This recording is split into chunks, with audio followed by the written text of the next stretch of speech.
Red Bull bending the rules? Where have we heard of that before? And it seems the aero department are up to their usual tricks once again after having been caught introducing a secret upgrade to their new floor in the second week of Bahrain testing. The upgrade to the leading floor edge is a hybrid between two previous eras in Formula 1 and uses the pre-2022 bargeboard arrangement and also the Venturi tunnel entrances seen in the ground effect era, which both, ironically, should be outlawed in 2026. But how are they doing it? And more importantly, what is Red Bull's clever aero department up to with this innovation? Well, that would be two objectives. And it should be obvious given the arrangement this particular hybrid actually undertakes between the two sets of regulations we're going to be discussing.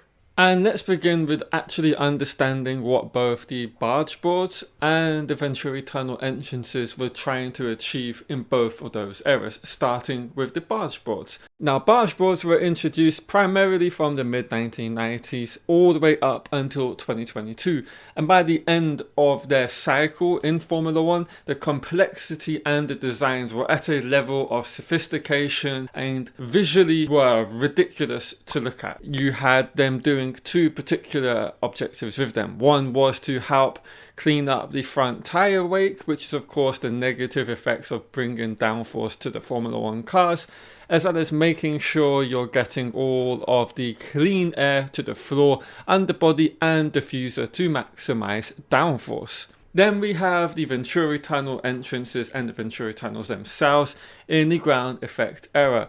And Venturi tunnels and their entrances are specialized shaped underfloor channels which were reintroduced in 2022, which generated a massive downforce via the ground effect.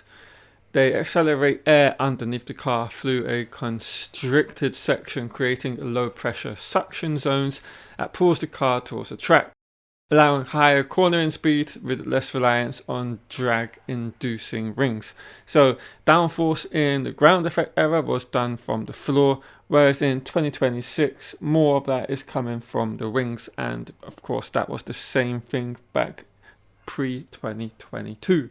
Now let's turn this back to Red Bull and their curious case of their hybrid, which uses both systems. You have a section which uses the Venturi tunnel entrance from the ground effect era, while the rest of it is using the barge board arrangement, a specific avenue of the barge boards pre-2022, to do both aspects of these two regulation cycles. And let's now pay attention to the images on screen right now with a comparison of Red Bull's floor and that of a more conventional design with that of McLaren's. Now, as you can see, both have the same structures to a certain degree. McLaren's essentially acts as the proper rules and regs were intending it to, which is all of these slots, all 1, 2, 3, 4, 5, if I'm not mistaken, inlets on the front of the floor are doing all of the same thing, guiding airflow into the inlets and to the back of the Formula 1 cars in 26 and beyond to the diffuser.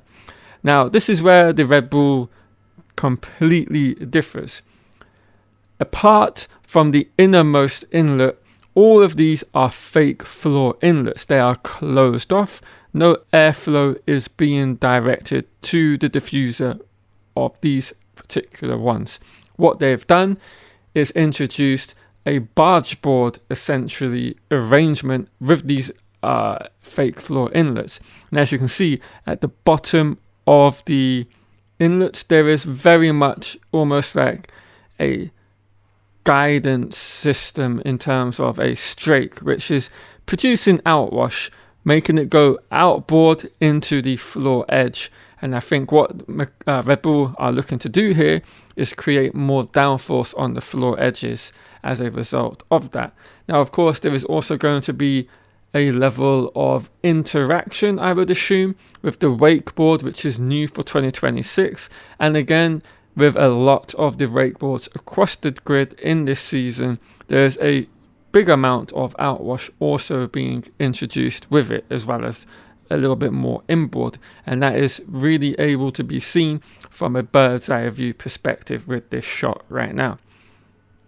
So that is what Red Bull have come up with within the rules. They saw this, they went with it, they've been given the go-ahead by the FIA that's in the rules and regs, and they have created this unique hybrid that no other team has.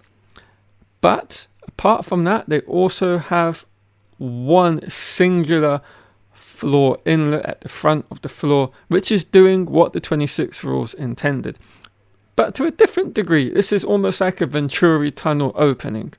Now, we won't be able to ascertain just how far back in terms of this tunnel entrance it goes, because we have no shot of the underfloor. We should be able to get that, I would say, within a couple of Grand Prix. But what we can say is it won't be to any level of degree that we have been used to in the ground effect era. It is just not possible.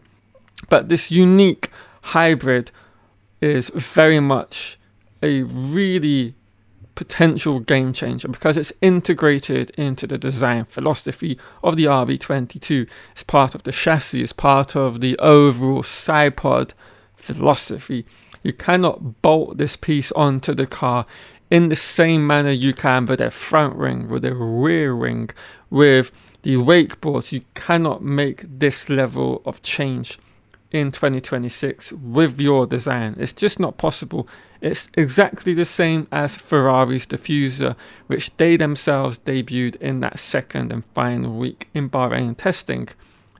These are things that they've spent months on, making sure they can integrate it into their chassis, and you can introduce it to a degree, but it's not going to have the same level of impact that it has with these two respective teams. And if this turns out to be one of the major design trends for this new regulation cycle, it is going to give Red Bull a lasting advantage in 2026. It's like we always see, right? When we have a new regulation set, you get a huge variety of concepts, designs, innovative ideas that you can see across the grid on all of the cars. We have it with Red Bull, we have it with Ferrari, we have it with Audi, and I'm sure we are going to have it with Aston Martin at some point this season. Then what happens when the aero departments from all of these teams start to understand what are the key aspects for a regulation cycle? You see that natural convergence. Teams and their cars begin to look far more similar to one another, and you lose that innovative level of attention to detail, and the uniqueness of these cars almost vanishes, and it becomes much more of a racing spec series, but not really. But you get what I'm trying to say.